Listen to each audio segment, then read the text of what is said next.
মালদা ভারত বাংলাদেশ সীমান্ত আন্তর্জাতিক স্থলবন্দর বহুদীপুর দিয়ে এবার পাসপোর্ট ভিসা করে ভারতে প্রবেশ করার সময় জাল নোট সহ বিএসএফ এর হাতে আটক এক বাংলাদেশি। মোহাম্মদ রেজওয়ান, বয়স 34, বাড়ি বাংলাদেশের চাপাই নবাবগঞ্জ জেলার শিবগঞ্জ থানার অন্তর্গত মনাকশি ইউনিয়নের খাড়িয়াল গ্রামে। যে সাধারণ যাত্রীদের মতো পাসপোর্ট ভিসা করে ভারতে প্রবেশ করেছিল, সেই সময় সীমান্তে নাকা চেকিং এর সময় এলাকায় প্রহরারত বিএসএফ এর 199 নম্বর ব্যাটালিয়নের জওয়ানদের হাতে জাল নোট সহ ধরা পড়ে যায়। তার কাছ থেকে 19,500 টাকার জাল নোট উদ্ধার হয়। বিএসএফ তাকে তুলে দিয়েছে ইংরেজবাজার থানার পুলিশের হাতে। পুলিশ তাকে গ্রেপ্তার করেছে। সরো না, ছবিটা করতে দাও না। ও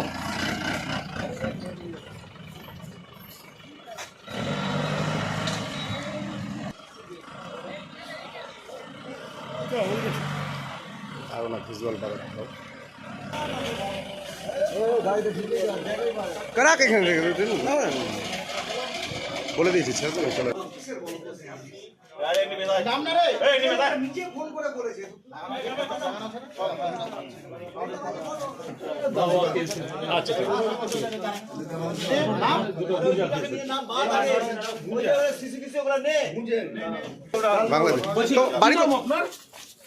বাড়ি কোথায় দাদা? না না, আমার বাড়ি বাংলাদেশ না, এর বাড়ি। কার বাড়ি? কোথায় বাড়ি? বাংলাদেশ কোথায় বাড়ি? বাংলাদেশ কোথায় বাড়ি দাদা?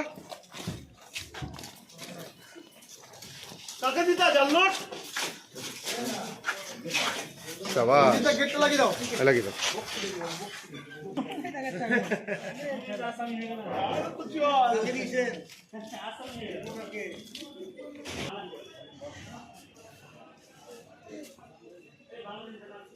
सत्ता नहीं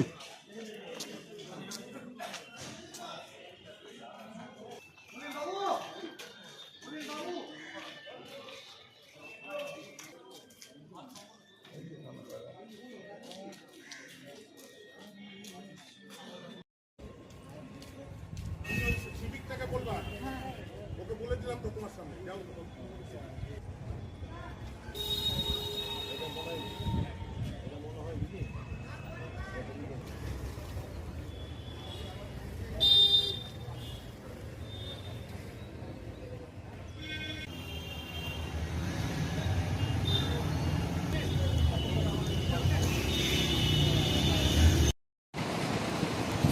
अच्छा रात निधन করছি।